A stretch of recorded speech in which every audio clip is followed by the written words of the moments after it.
The look on my son Michael's face was priceless. His jaw dropped open like a broken door as he stared at the papers in his shaking hands. "Mom, what is this?" he whispered, his voice barely making it out of his throat. I sat there in my wheelchair, trying my best to hide the smile that wanted to burst across my face.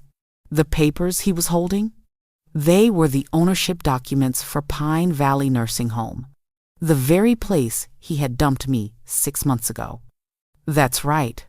I, Margaret Thompson, the 7-8-year-old woman he thought was too much trouble to care for, now owned every single brick of this building. "Is something wrong, dear?" I asked sweetly, adjusting my glasses as if I couldn't see the shock written all over his face. Behind him, his wife Jennifer looked like she had seen a ghost.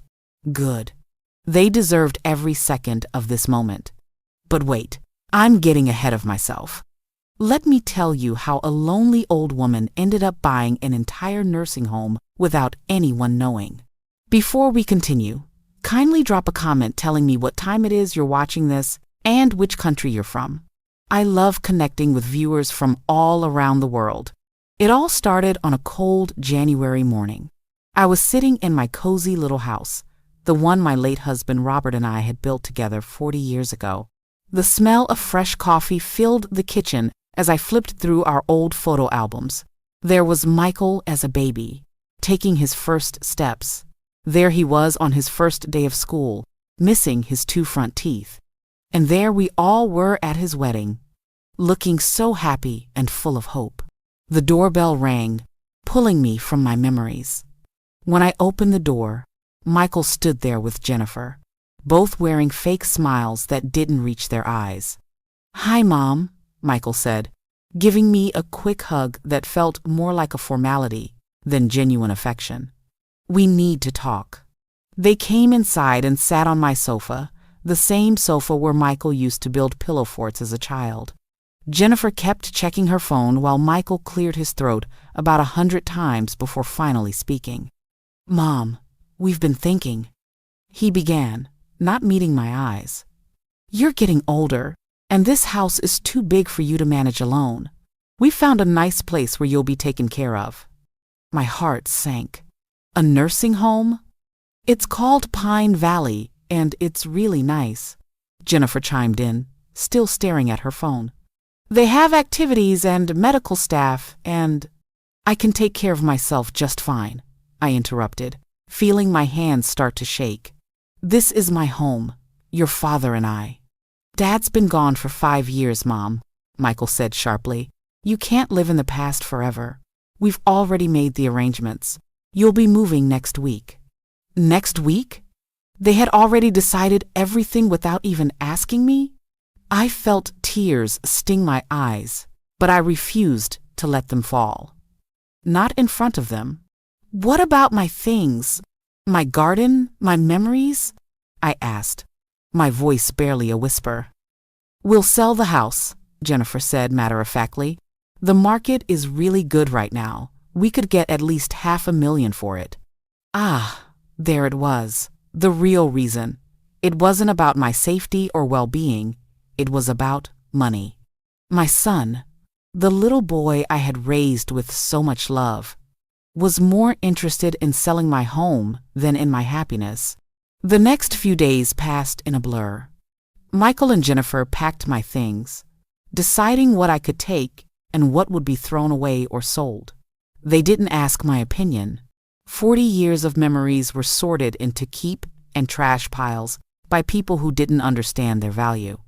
I tried to protest, tried to reason with them, but Michael just kept saying it was for the best. Best for whom, I wondered. The day they drove me to Pine Valley Nursing Home, it was raining. How fitting, I thought.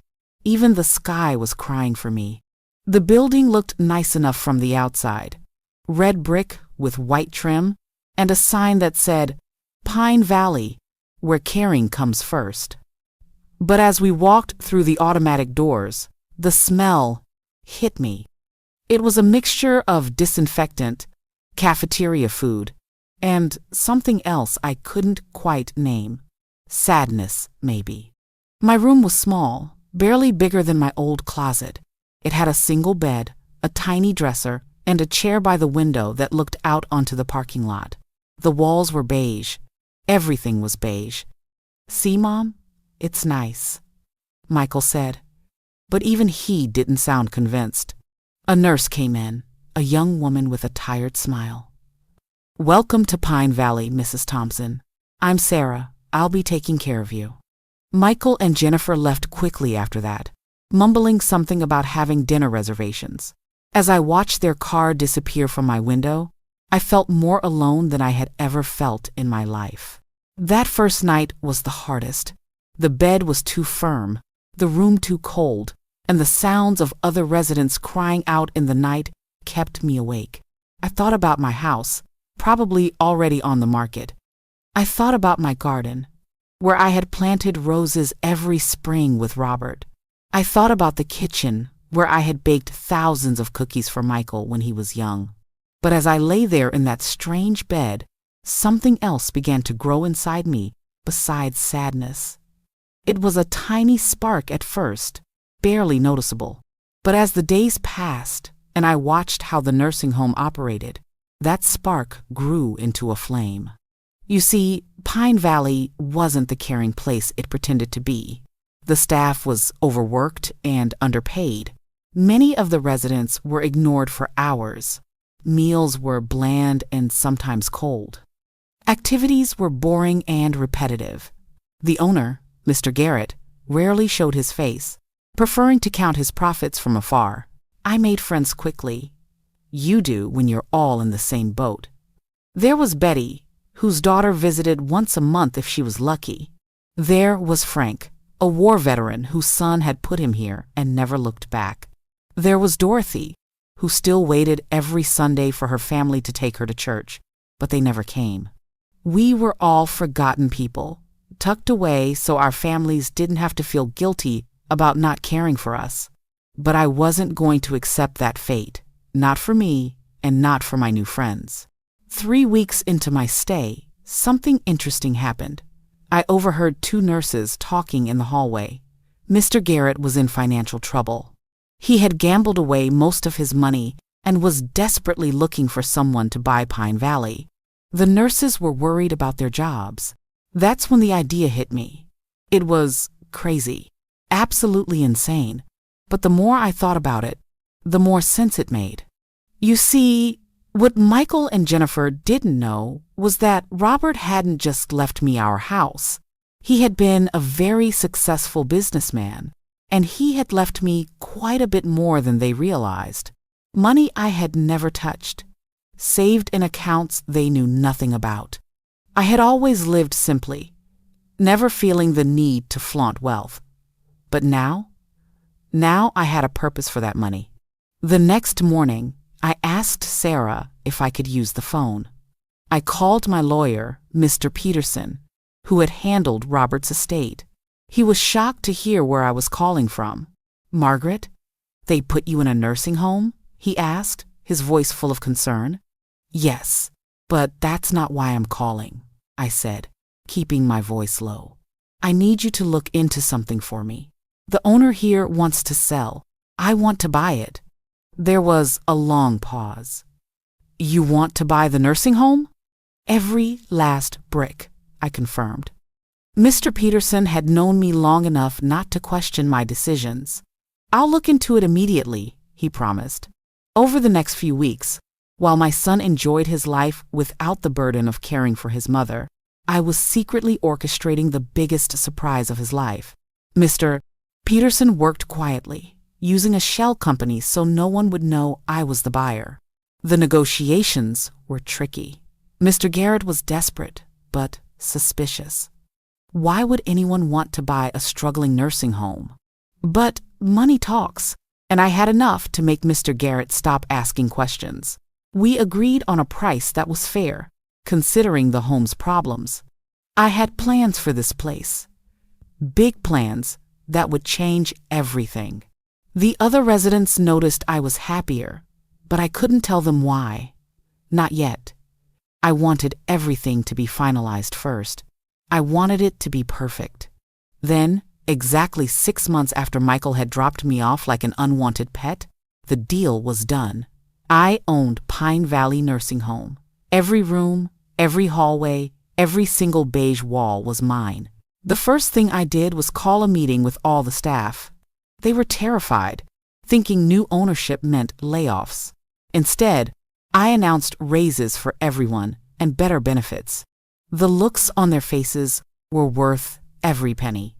Next, I started the renovations. Fresh paint and cheerful colors, better furniture, a beautiful garden in the courtyard. I hired more staff so no one would be overworked. I brought in better cooks and planned real activities. Art classes, music therapy, even small trips for those who could travel. But the best part? I kept my identity as the owner a secret. To everyone except Mr. Peterson and the legal team, I was still just Margaret Thompson, resident of room 12B. Which brings us back to today. Michael had come for his monthly obligatory visit, complaining as usual about how expensive the home was and how much of a sacrifice he was making. That's when I decided it was time. I had asked Sarah to give Michael an envelope, telling her it was some paperwork he needed to see. What he found inside were the ownership documents, with my name clearly printed as the sole owner of Pine Valley Nursing Home. Now, as I watched him struggle to process this information, I waited for what would come next. Would he be angry? Would he try to sweet-talk me? Would he suddenly remember that he loved his dear old mother? "How?" was all he managed to say. I was about to answer when the door to my room burst open. It was Dorothy, one of my dearest friends here, and her face was white as my heart pounded as I wheeled myself into the hallway. She gasped, with Michael and Jennifer trailing behind me. Something terrible has happened. They're here, lobby, and they're saying we all have to leave by tomorrow. Residents were crying. My blood ran cold. Staff members were arguing with people in suits. What were they talking about? And official-looking documents. I had just bought this place like no one could make us leave. What is the meaning of this? Michael, forgotten for the rolling up to a man with a clipboard myself toward Dorothy. To be in charge. Who's here? He looked down at me with the kind of expression the city officials reserve for children and elderly people. They're saying the building has been possibly understand important matters. Ma'am, please return to your room. This building has been condemned due to multiple code violations. Everyone needs to vacate by tomorrow morning. That's impossible, I said firmly. I own this building, and we've been making improvements. You own this building? The man raised an eyebrow.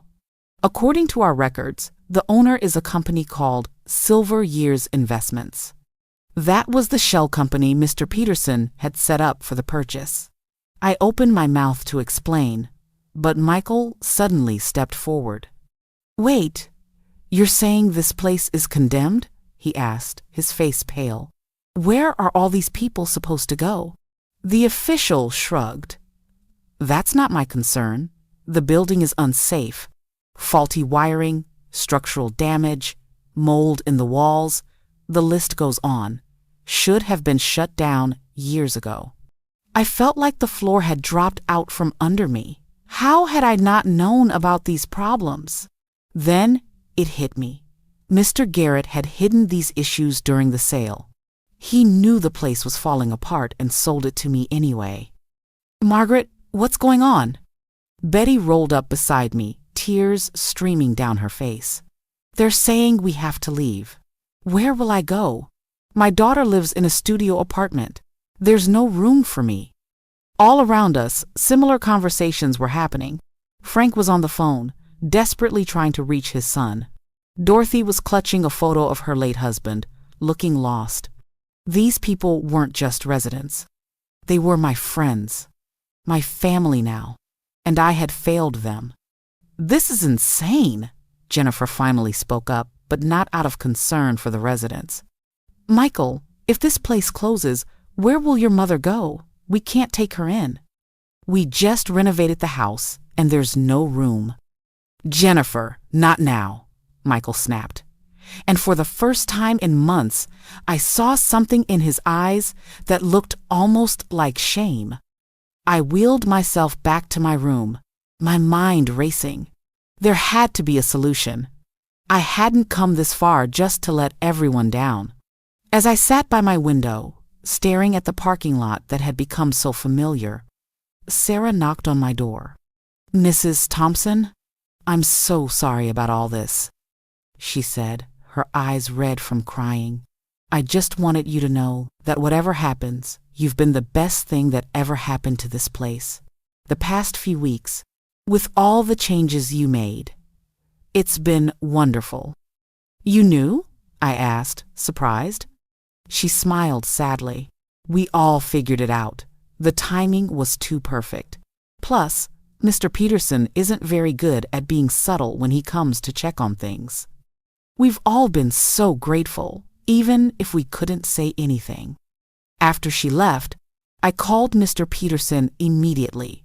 He answered on the first ring. "Margaret, I just heard. This is outrageous. That snake Garrett knew about these violations and hid them during the inspection. We can sue." "Lawsuits take time," I interrupted. "These people need help now. How much would it cost to fix everything?" There was a pause as he did some quick calculations. "Based on what the city is saying, at least $2 million, maybe more, and that's if they even allow the repairs. Sometimes with condemned buildings, they just want them torn down. $2 million. I had money, but not that much liquid cash. Most of it was tied up in investments that would take time to access, time we didn't have. That night, I couldn't sleep. Not because of the uncomfortable bed this time, but because I kept thinking about all the people who would be scattered to the wind come morning. Some would end up in worse places. Some might end up on the streets, all because I had tried to help and failed to do my homework properly. Around 3 a.m., I heard a soft knock on my door. It was Michael, looking haggard and older than his 45 years. "Mom, can I come in?"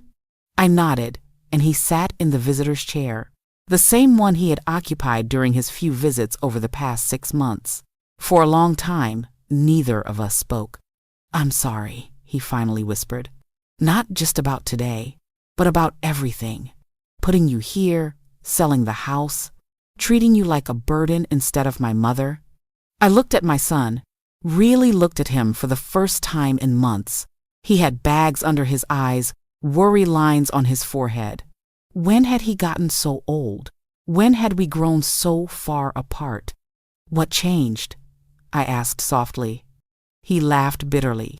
"Seeing you today, taking charge, trying to help everyone. It reminded me of when I was a kid. You always fought for what was right, always stood up for people who couldn't stand up for themselves. And somewhere along the way, I forgot that. I forgot who you really are." "We all lose our way sometimes," I said, reaching out to pat his hand. "The house money," he said suddenly. "The money from selling your house. We haven't spent it yet. It's sitting in an account. Jennifer wanted to use it for a vacation home, but it's yours. It's always been yours. Would it help?" My heart swelled. This was the boy I had raised, finally showing himself again. "How much?" "About $500,000 after all the fees and taxes." It wasn't enough to fix everything, but it was a start. "Thank you, Michael. That means more than you know." As the sun rose, painting the sky in shades of pink and gold, I had a plan. It wasn't perfect, but it was something. I called an emergency meeting in the dining hall, which was already being packed up by workers. "Everyone, please listen," I called out, and the room slowly quieted. "I know you're scared. I know this seems like the end, but I promise you I will not let you down." "How?" Frank called out. "The building's condemned. Where are we supposed to go?" "First, we're going to fight the immediate eviction. My lawyer is already working on an emergency injunction. We should be able to buy at least a week, maybe 2. Second, I'm going to fix this place, every last problem. But I need your help." "Our help?" Dorothy looked confused. "What can we do?" "You can share your stories," I said. "Every one of you has children, grandchildren, friends. community members who need to know what's happening here. We're going to make this public. We're going to shame the city into giving us time, and we're going to raise the money we need." "But, Margaret," Betty said quietly, "our families don't care. That's why we're here." "Then we make them care," I said firmly. "We remind them that we're not just old people waiting to die. We're mothers and fathers, veterans and teachers, nurses and builders. We're people with stories and wisdom and value, and we deserve better than being thrown out on the street." The room was quiet for a moment.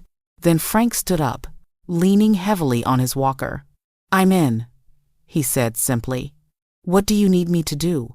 One by one, others stood too. Sarah and the other staff members joined them. Even Michael stood, and I saw Jennifer tug at his sleeve, trying to get him to sit down.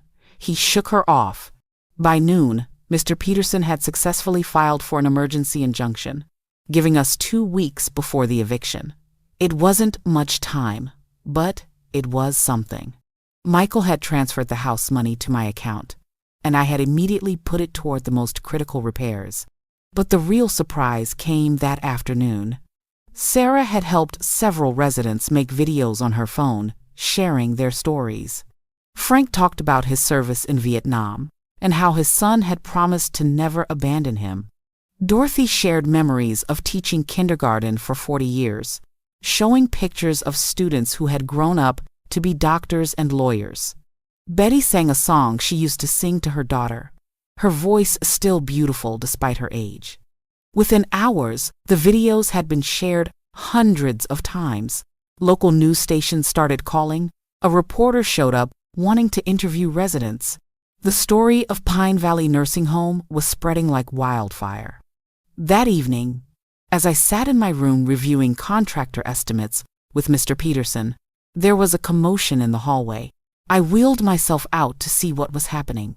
A young woman was standing there, tears streaming down her face as she hugged Frank. It was his son, David, whom I recognized from the photos in Frank's room. "Dad, I'm so sorry," David was saying. "When I saw the video, when I heard you might be homeless, I'm so sorry. I've been a terrible son." Similar scenes were playing out throughout the building. Families were arriving, shocked by the news coverage, ashamed of their neglect. The lobby was full of flowers and apologies and promises to do better. But even as my heart warmed at these reunions, I knew we weren't out of the woods yet. We still needed more money, a lot more, and we only had 13 days left. That night, Michael stayed with me. Jennifer had gone home in a huff, angry about the house money and Michael's sudden change of heart. We talked for hours, really talked, like we hadn't in years. He told me about the pressure he felt at work, the strain in his marriage, the fear of not being successful enough. I told him about the loneliness after his father died, the feeling of being invisible, the joy I had found in my new friends at Pine Valley. "I want to help, Mom," he said as midnight approached. "Tell me what you need." "I need a miracle," I admitted. "We need at least another $1.5 million, and we need it fast." Michael was quiet for a moment, then pulled out his phone. "I might know someone," he said. "My college roommate, Tom. He's a tech millionaire now, always looking for good causes. Let me call him." As Michael stepped into the hallway to make his call, I looked around my little room. So much had happened in just 24 hours. The secret was out. Everyone knew I owned Pine Valley now. But instead of feeling exposed or vulnerable, I felt stronger than I had in years. A knock on my door interrupted my thoughts. It was Dorothy, holding a plate of cookies. "I made these in the kitchen," she said shyly. "I know it's late, but I wanted to thank you. Even if we can't save this place, you've given us something precious, hope. And you've reminded our families that we matter." As I bit into a warm chocolate chip cookie, Michael burst back into the room, his face flushed with excitement. Mom, you're not going to believe this. Tom wants to meet with us tomorrow. He's very interested. But there's something else. He paused, looking almost scared to continue. What is it? I asked, my heart racing. He says he knows someone else who might help. Someone who's been looking for a project exactly like this. Someone with very deep pockets and a personal interest in senior care. Who? Dorothy and I asked in unison. Michael took a deep breath. Harrison Garrett, the son of our previous owner, and he's furious about what his father did to this place. I nearly dropped my cookie. The son of the man who had sold me this condemned building? This could either be our salvation or our doom. But as I looked at Dorothy's hopeful face and my son's determined expression, I knew we had to take the chance. Set up the meeting, I said firmly. First thing tomorrow. As Michael made another call and Dorothy headed back to her room, I sat alone for a moment, processing everything. Tomorrow would bring new challenges, new hopes, and new fears. But tonight, for the first time in 6 months, I felt like Margaret Thompson again.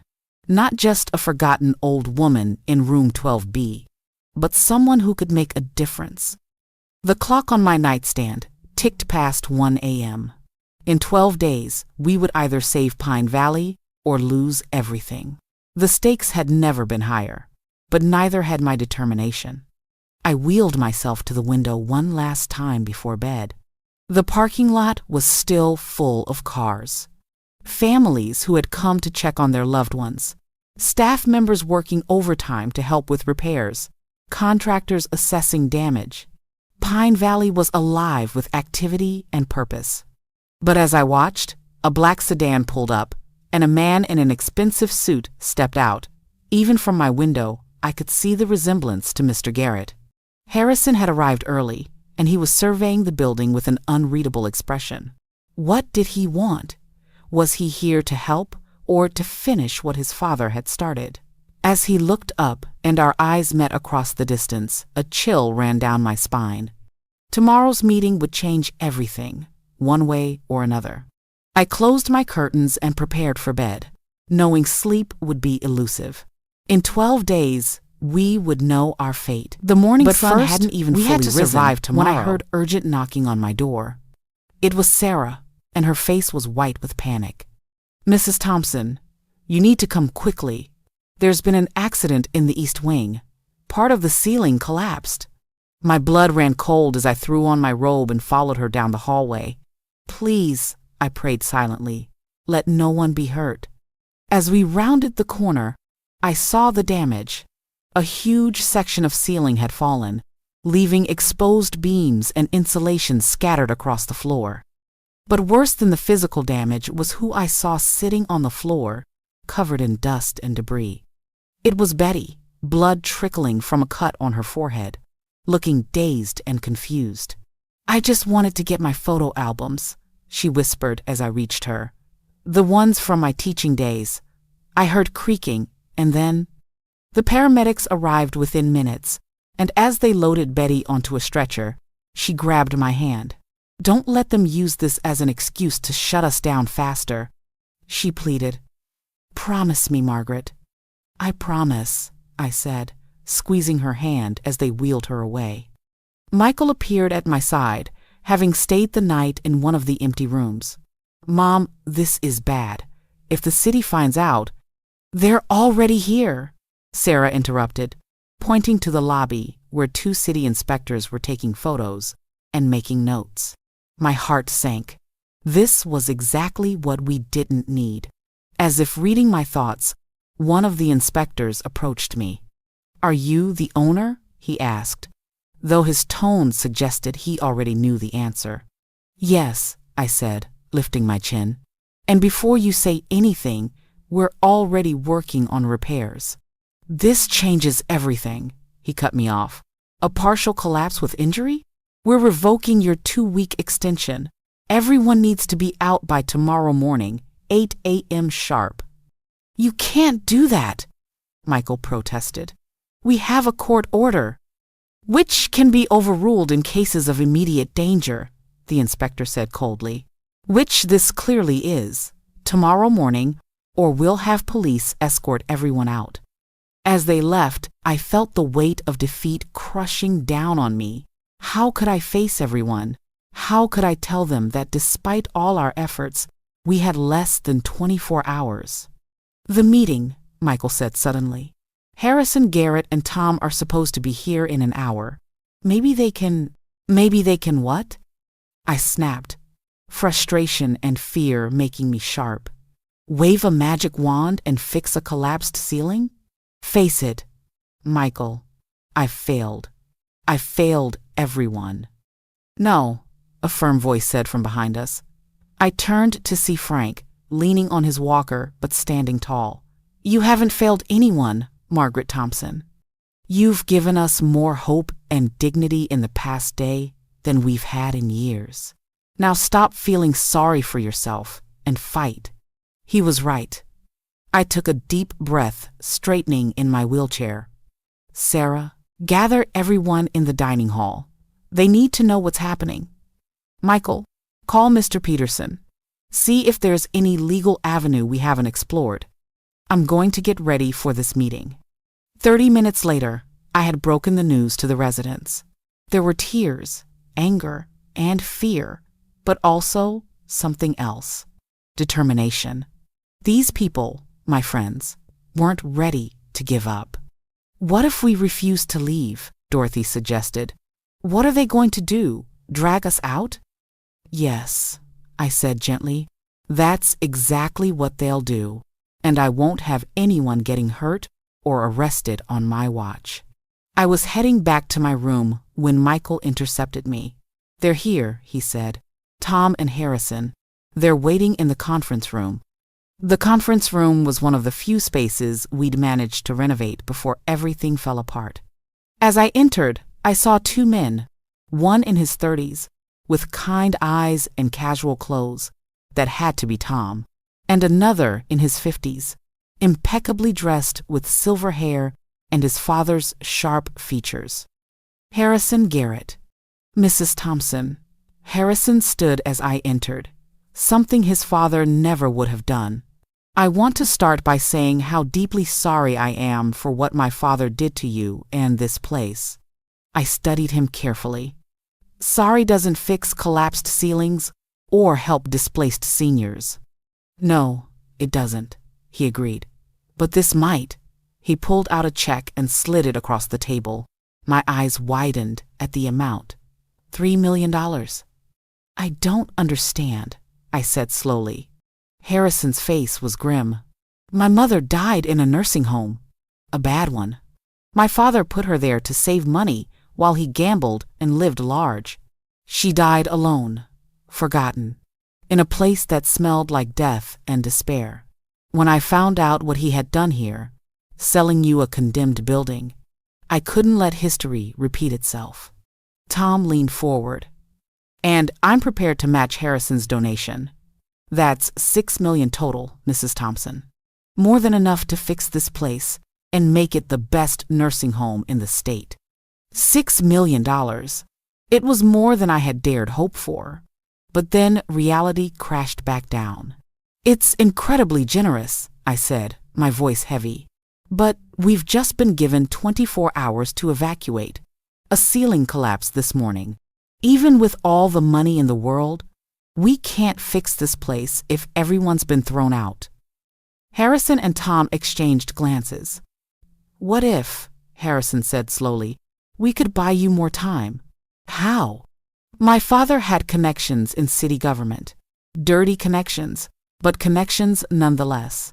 I've maintained some of those relationships, though for legitimate purposes. Let me make some calls. As Harrison stepped out, Tom turned to me. Michael told me about you when we were in college, said his mom was the strongest person he knew. I see he wasn't exaggerating. I don't feel strong, I admitted. I feel like I'm drowning. The strongest people usually do, Tom said kindly, but they keep swimming anyway. Harrison returned, his face unreadable. I've bought us a week, he announced. The inspector who came this morning, He's been taking bribes from developers who want this land. I've reported him, and the city has agreed to a new inspection with a legitimate inspector. But there's a catch. There always was. What catch? We need to have temporary housing arranged for all residents by then, somewhere safe and certified. The city won't budge on people staying here during major construction. My heart sank again. Where could we find temporary housing for 40 elderly residents on such short notice? Actually, Tom said, pulling out his phone, I might have an idea about that. I own a hotel about 20 minutes from here. It's between bookings for the next month. We could convert it temporarily. As the men worked out details, I felt a strange mix of hope and anxiety. We had money. We had potential temporary housing. But we also had residents who were scared, families who were skeptical, and a ticking clock that seemed to move faster with each passing second. The rest of the day was a whirlwind. Mr. Peterson arrived with a team of lawyers to handle the legal aspects. Contractors swarmed the building, assessing damage and creating repair timelines. Tom's hotel staff prepared rooms for 40 residents. And through it all, I tried to keep everyone's spirits up, even as my own threatened to flag. That evening, I was helping Dorothy pack her things when she suddenly grabbed my arm. Margaret, there's something you should know about Mr. Garrett, the previous owner. What about him? She looked around nervously, then whispered, He used to come here at night sometimes. I saw him from my window. He would meet with men in the parking lot, exchange envelopes. I think he was using this place for something illegal. Before I could respond, Michael burst in. Mom, we have a problem. A big one.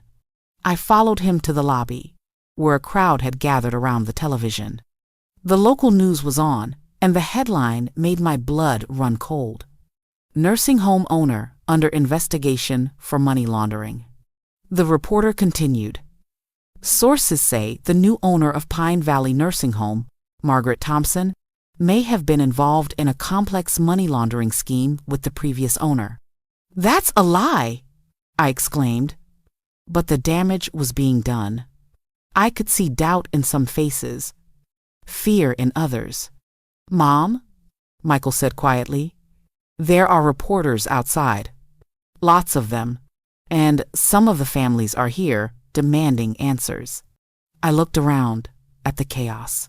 Everything we had worked for, everything we had built, was crumbling. The money from Harrison and Tom wouldn't matter if everyone believed I was a criminal. The temporary housing wouldn't matter if families pulled their loved ones out in fear. Get me outside, I said firmly. I'll talk to them. Mom, no, Michael protested. Let the lawyers handle it. These people deserve to hear from me, I insisted.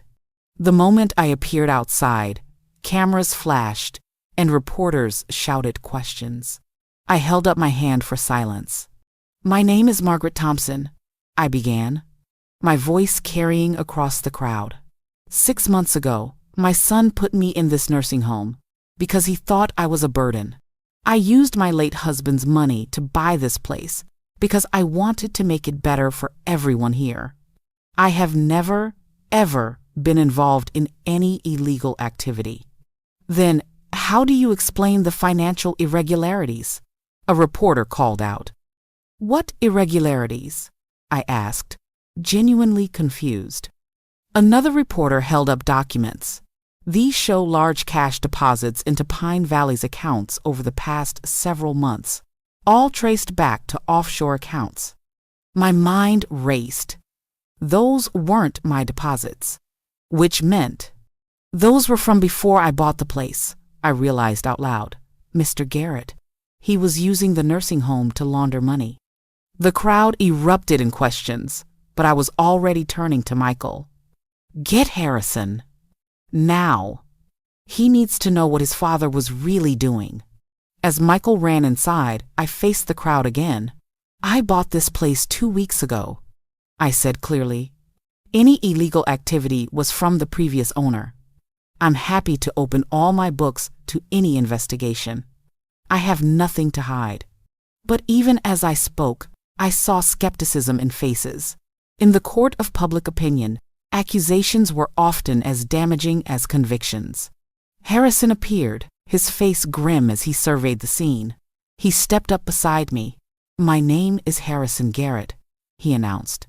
"My father was the previous owner, and if he was laundering money, I'll help uncover every dirty cent. Mrs. Thompson is innocent, and I'll stake my reputation on it." The crowd seemed to pause at this unexpected development, but before anyone could respond, there was a commotion from inside the building. Sarah ran out, tears streaming down her face. "Mrs. Thompson, it's Betty. The hospital just called. She's taken a turn for the worse. She's asking for you." Everything else, the reporters, the accusations, the crisis, faded away. Betty needed me. "I have to go," I said to the crowd. "Think what you want about me, but know this. Every single person in this building matters to me. They're not just residents, they're family. And family shows up when it counts."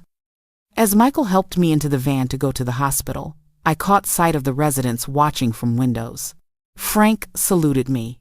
Dorothy blew a kiss. Others waved or pressed their hands against the glass. Whatever happened next, we were in this together. But as we drove away, Harrison's words echoed in my mind. His father had been using Pine Valley for money laundering, which meant somewhere in that building were records, evidence, proof of criminal activity, and if the wrong people knew we were looking for it. "Mom," Michael said quietly as we pulled into the hospital parking lot, "there was something else. Right before we left, Tom got a phone call. Someone threatened him, told him to pull his funding or face consequences." My blood ran cold. We weren't just fighting City Hall and public opinion anymore. We were fighting criminals who had a vested interest in seeing Pine Valley fail, and we only had 6 days left to save it.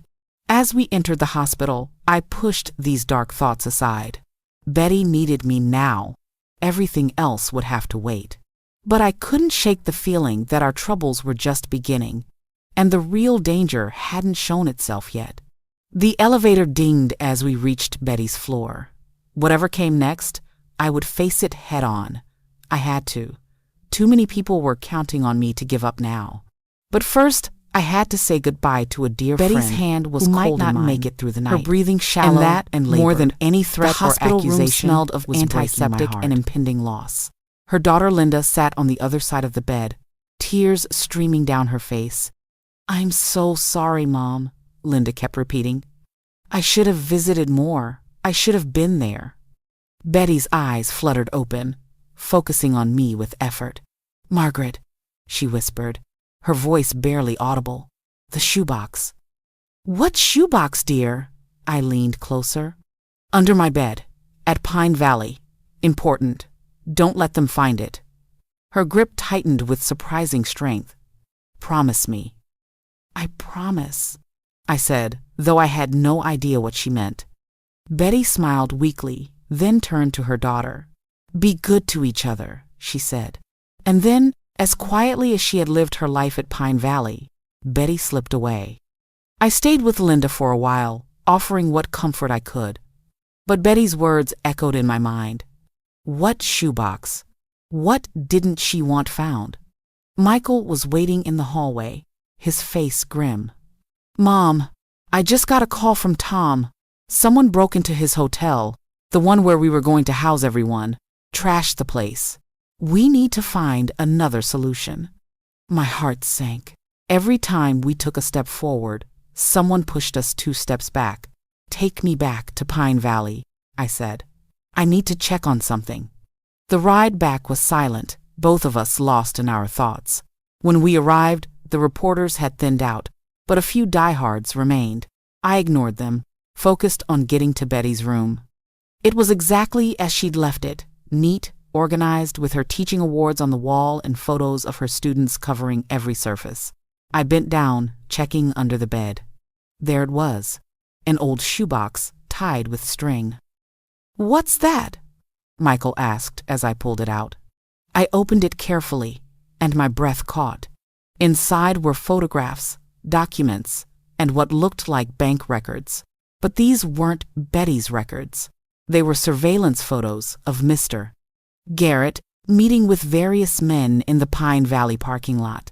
There were copies of falsified resident bills, showing charges for services never provided. And most damning, there was a ledger detailing money movements through Pine Valley's accounts. "Oh my God," Michael breathed. Betty was collecting evidence. She knew what Garrett was doing. She was protecting us, I realized. Even when she seemed like just a sweet, retired teacher, she was watching, documenting, protecting her home. A knock on the door made us both jump. Harrison entered, followed by Tom and Mr. Peterson. "We need to talk," Harrison said urgently.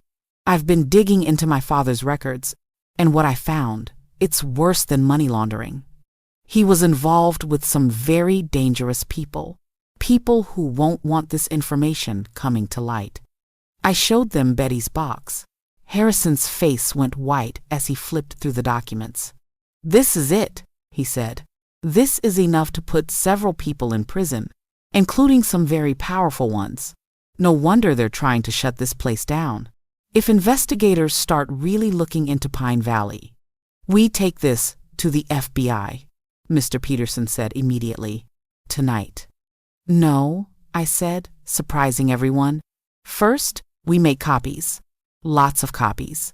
Then we use this as leverage." "Mom, these aren't people you negotiate with," Michael protested.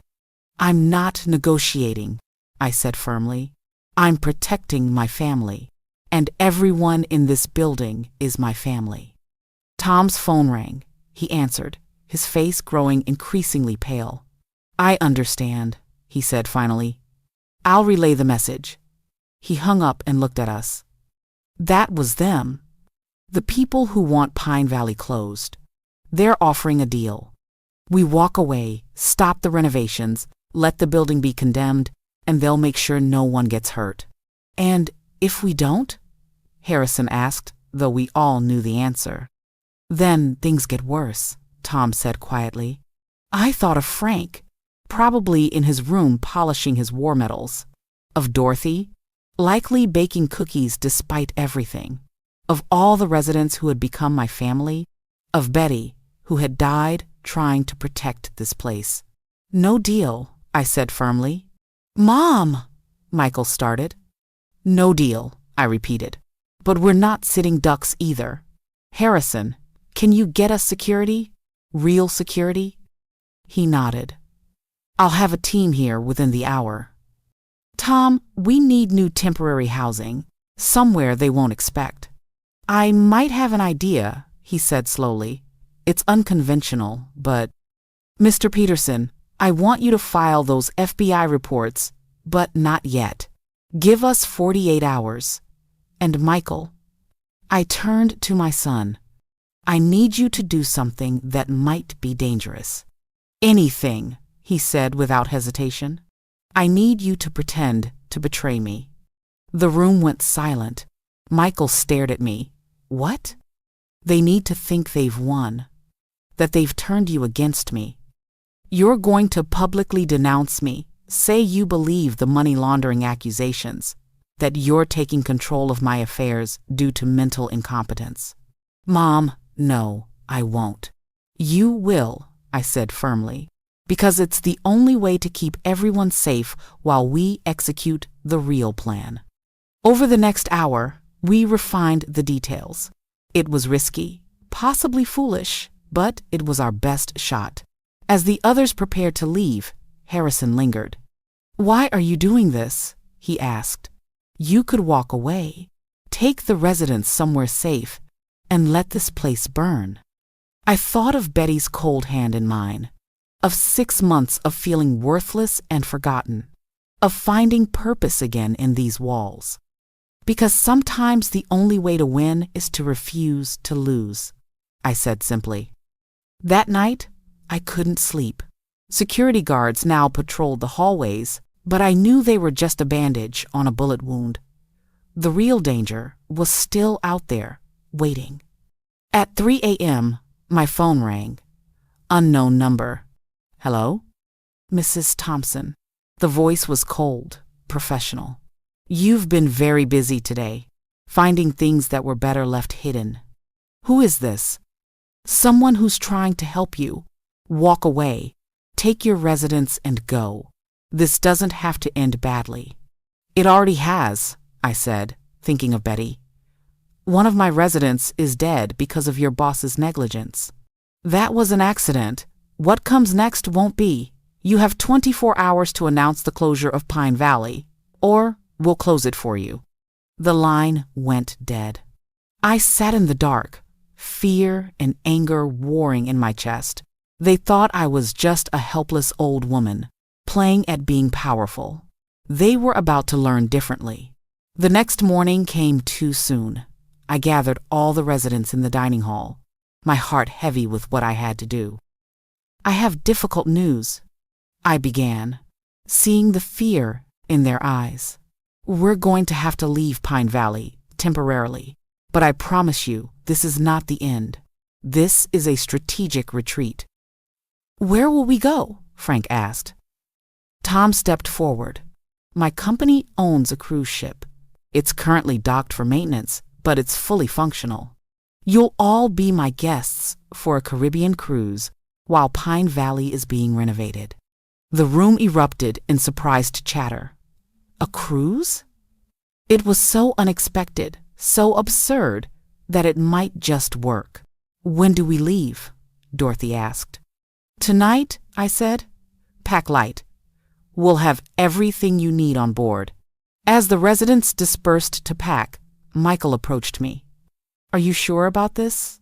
About my part? No, I admitted. But it's our best shot. They need to believe they've won. That afternoon, Michael held a press conference. I watched from my room as my son stood before the cameras and denounced me. He claimed I was showing signs of dementia, that I had been manipulated into buying Pine Valley, that he was taking control of my finances for my own good. It was a masterful performance. He even managed to cry on cue. The reporters ate it up. Within an hour, I received another call. Smart move, Mrs. Thompson. Your son sees reason. Perhaps this can end peacefully after all. My son is doing what's best, I said, playing my part. I'm too old for this fight. Yes, you are. Enjoy your cruise. Don't come back.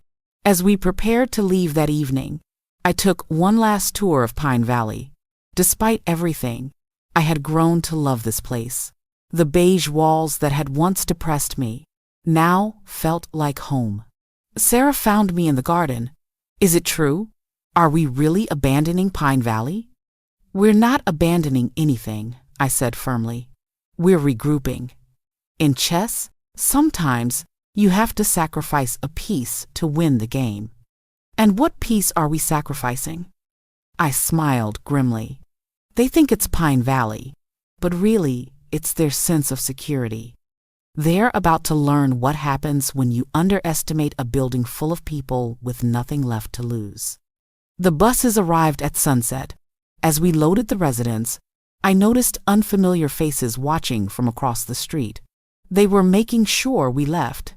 Frank paused beside me as he boarded. I know that look, Margaret. Saw it in my commanding officers before a big operation. What are you really planning? Justice, I said simply. For Betty. For all of us. He nodded approvingly. Give 'em hell. As the last bus pulled away, I looked back at Pine Valley one more time. In 48 hours, everything would change. Either we would return triumphant, or we would lose everything. But as I settled into my seat, Betty's shoebox safely in my lap, I felt something I hadn't felt in months. Hope. We were old, overlooked, and underestimated. But we were also smart, determined, and united. The cruise ship loomed before us as we arrived at the port, lit up like a floating city. Tom had outdone himself.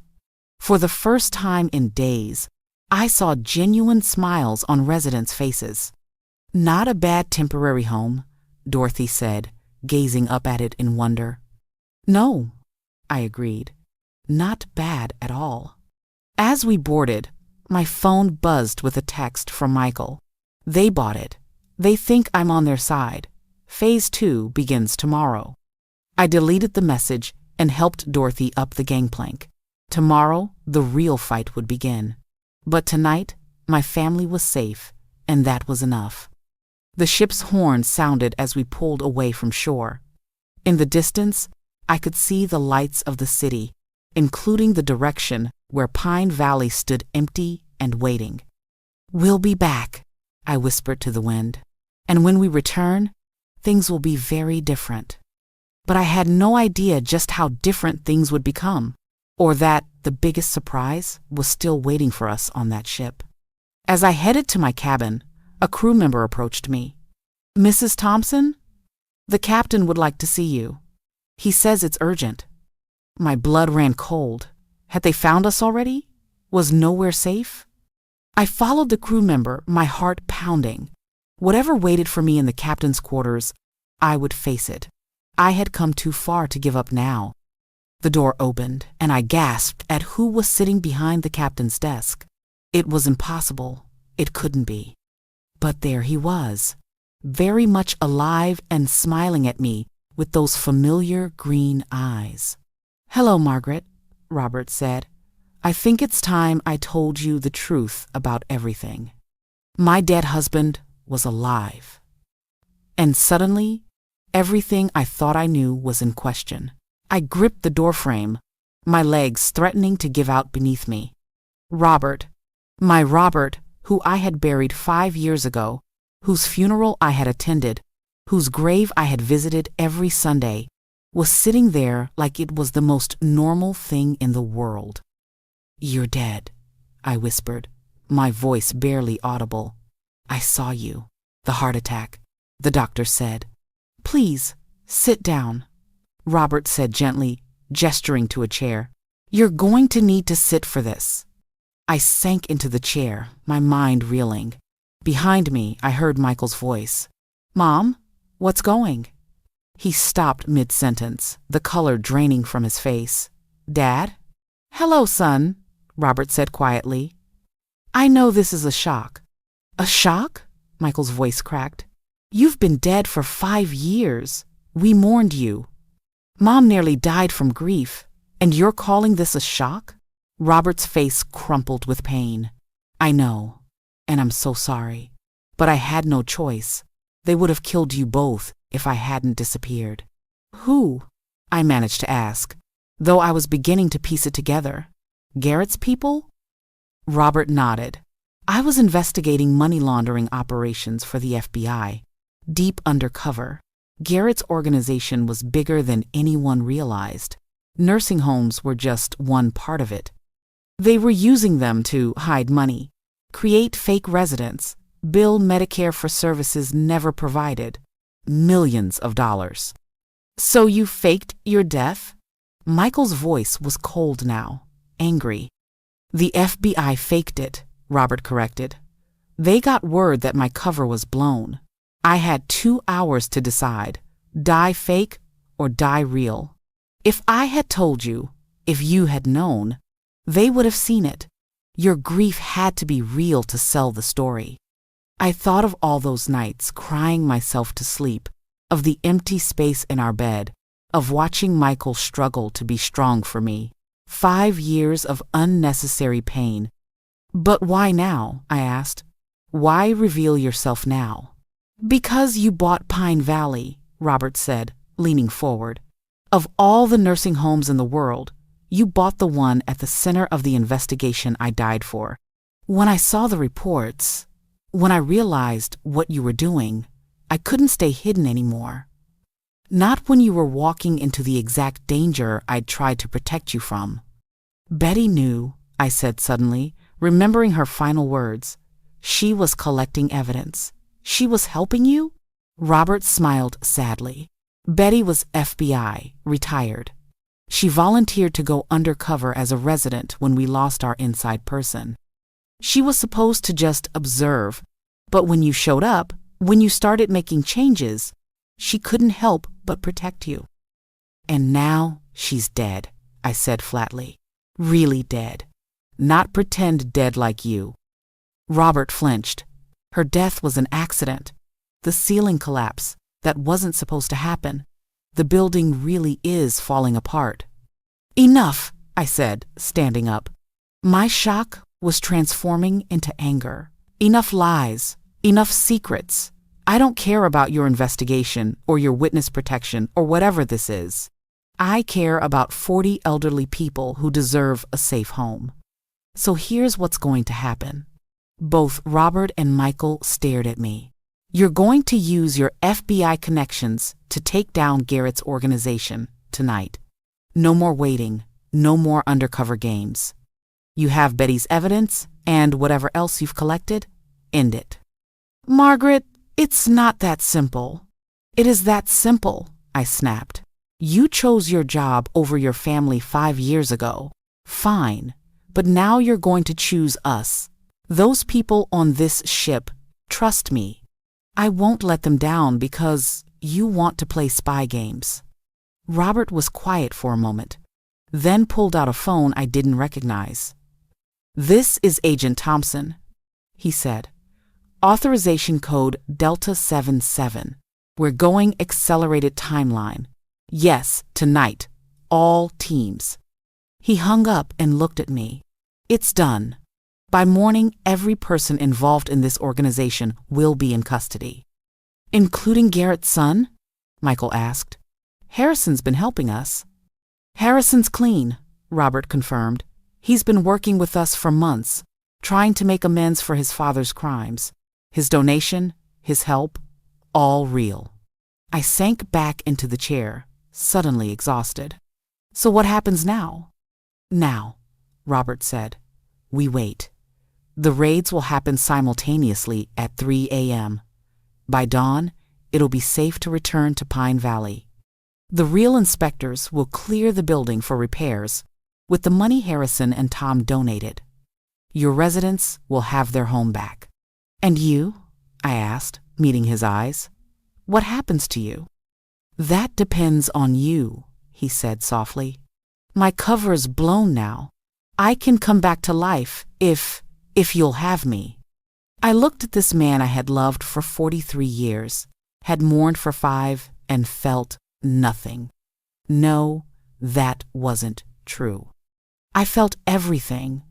Love, anger, betrayal, hope, fear, all at once. I need time, I said finally. And you need to earn the right to be in our lives again. Both of us. I glanced at Michael, who nodded. I understand, Robert said. I'll earn it. Every day, for the rest of my life, if I have to. A knock on the door interrupted us. Tom entered, his eyes widening as he saw Robert. I'm sorry, am I interrupting? The residents are asking for you, Margaret. They're worried. I'll be right there, I said, standing. Oh, and Tom? This is a friend. He's helping with our situation. Tom looked confused but nodded. As I left, I heard Michael staying behind, no doubt having his own conversation with his father. I couldn't process that right now. My residents needed me. The ship's main lounge had been transformed into a common area. Frank was teaching card tricks to a group. Dorothy had somehow found a kitchen and was baking. Others were scattered around, some anxious, some excited by the adventure. Everyone, I called out, and the room quieted. I know this is scary. I know you're worried about our home. But I promise you, by tomorrow, everything will be different. The people who tried to hurt us will be gone. Pine Valley will be safe, and we'll go home. How can you be sure? Someone called out. I thought of Robert, alive and coordinating FBI raids, of Harrison and Tom's millions waiting to transform Pine Valley, of Betty's sacrifice ensuring justice would prevail. Because we're not just a bunch of forgotten old people, I said firmly. We're a family, and families protect each other. Betty protected us by gathering evidence. I protected us by buying Pine Valley. You all protected each other by standing together. And now, others are protecting us by making sure the bad people can't hurt us anymore. Frank stood up slowly. To Betty, he said, raising his coffee cup. To Betty, everyone echoed, and I felt tears prick my eyes. The rest of the night passed in a blur.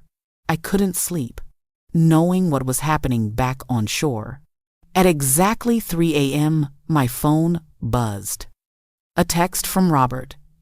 It's done. 47 arrests. Pine Valley is clear. I should have felt relieved, but instead, I felt empty. We had won, but at such a cost. Betty was gone. 5 years of my life had been a lie. My son had been forced to publicly betray me. And for what? Money. It always came down to money. At dawn, I stood on the deck, watching the sun rise over the ocean. Michael joined me, looking as exhausted as I felt. He wants to come back, Michael said quietly. Dad, he wants to be a family again. What do you want? I asked. I want the last 5 years back, he said bitterly. I want to not have put you in that home. I want Betty to be alive. I want a lot of things I can't have. We can't change the past, I said, taking his hand. But we can choose our future. What are you going to choose, Mom? I thought about it as the sun painted the sky in shades of gold and pink. I'm going to choose forgiveness, I said finally. Not for him, but for me. Anger is too heavy to carry at my age. But trust? That he'll have to earn. Michael squeezed my hand. I'm proud of you, you know. What you did for those people, for Pine Valley. Dad may have been the FBI agent, but you're the real hero here.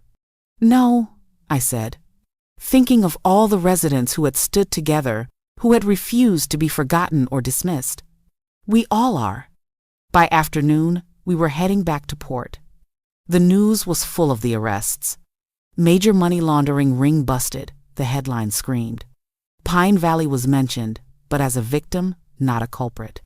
My name had been cleared. As we docked, I saw a crowd waiting. Reporters, yes, but also families, children and grandchildren who had seen the news, who had realized how close they'd come to losing their parents forever. The reunions were tearful and joyful. Harrison met us at the buses. It's over, he said simply. My father and his associates are all in custody. Pine Valley is yours, free and clear. The city has approved all permits for renovation. You can start whenever you're ready. We're ready now, I said firmly. The ride back to Pine Valley was different from when we'd left. There was hope in the air, excitement even. As we pulled up to the building, I saw construction crews already at work, fixing the collapsed ceiling, checking the wiring, making it safe. But the biggest surprise was waiting in the lobby. Hundreds of people were there. Community members, local business owners, even the mayor. A banner hung across the entrance. Welcome home, Pine Valley family. What is this? I asked, overwhelmed. Sarah stepped forward, smiling through her tears. The news coverage, the story of what you did. People wanted to help. They've been donating all day, money, time, supplies. Pine Valley isn't just yours anymore, Mrs. Thompson. It belongs to the whole community. I couldn't speak past the lump in my throat. This was what I had dreamed of. Not just a place to exist, but a true home, embraced by the community, valued and cherished. Over the next weeks, Pine Valley was transformed. Fresh paint in warm colors replaced the institutional beige. The garden bloomed with flowers and vegetables, tended by residents and volunteers alike. The cafeteria became a restaurant-quality dining room with food that actually tasted good. Activities expanded to include art classes, music therapy, computer lessons, and more. But the biggest change was in the residents themselves. They walked taller, smiled more, engaged with life, instead of just waiting for death. Frank started a veteran support group. Dorothy taught baking classes to local kids. Everyone found purpose again. Michael visited every day, sometimes with Jennifer, who had been humbled by recent events and was trying to make amends. It was awkward at first, but slowly we were rebuilding our relationship. And Robert? He kept his distance at first, respecting my need for space. But gradually, he began volunteering at Pine Valley, teaching finance classes, helping with the gardens, being present without pushing. The residents didn't know who he really was. To them, he was just Robert, the nice volunteer with the sad eyes. One evening, 3 months after our return, I found him sitting in the garden, staring at the sunset. "It's beautiful," I said, sitting beside him on the bench. "I used to think about this," he said quietly. "During those 5 years, I'd imagined sitting with you, watching the sunset, growing old together. I never thought it would actually happen." "It almost didn't," I reminded him. "I know, and I know I can never make up for what I took from you. But I want to try, if you'll let me." I looked at this man I had loved and lost and found again. He was different now, grayer, more lined, carrying the weight of his choices. But then again, so was I. "We can't go back," I said. "We can't be who we were." "I don't want to go back," he said. "I want to go forward. With you, if you'll have me." I thought of Betty, who had died protecting us, of the residents who had become my family, of Michael, who had stood by me when it mattered, of second chances and new beginnings, and the courage to trust again. "Okay," I said simply, "but we take it slow, and you have to court me properly this time.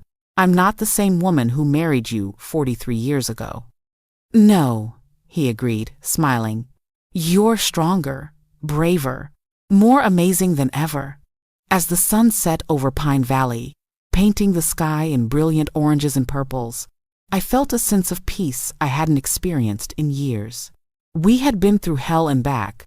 We had faced down criminals and bureaucrats and our own fears. We had lost friends and found family. And in the end, we had won. Not just the building or the money or the legal battles. We had won back our dignity, our purpose, our lives. Pine Valley Nursing Home was no longer a place where people went to be forgotten. It was a place where they came to live, really live, surrounded by love and respect and community. And me? I was no longer just Margaret Thompson, the old woman in room 12B. I was Margaret Thompson, owner of Pine Valley, defender of the forgotten woman who had bought a nursing home and changed everything. As Robert reached for my hand and I let him take it, I smiled. This wasn't the ending I had expected when Michael first dropped me off all those months ago. It was better. It was a new beginning. And at 78 years old, I was just getting started. The next morning, I woke early and made my rounds through Pine Valley. In the dining room, residents were enjoying a breakfast that actually looked appetizing. In the activity room, an art class was starting. In the garden, Frank was teaching a young volunteer about tomato plants. This was my home now. Not just a place I owned, but a place where I belonged, where we all belonged. Sarah found me in the hallway. "Mrs. Thompson, there's someone here to see you. Says it's important." In the lobby stood a young woman with a notebook and a determined expression. "Mrs. Thompson? I'm Lisa Chen from the Washington Post. I'd like to write a story about Pine Valley. Not about the scandal, but about what you've built here. About how one woman changed everything." I thought about it for a moment. Our story could help other forgotten elderly people, could inspire other communities to value their seniors. "All right," I said, "but it's not just my story. It's all of ours. And if you're going to tell it, you need to tell it right."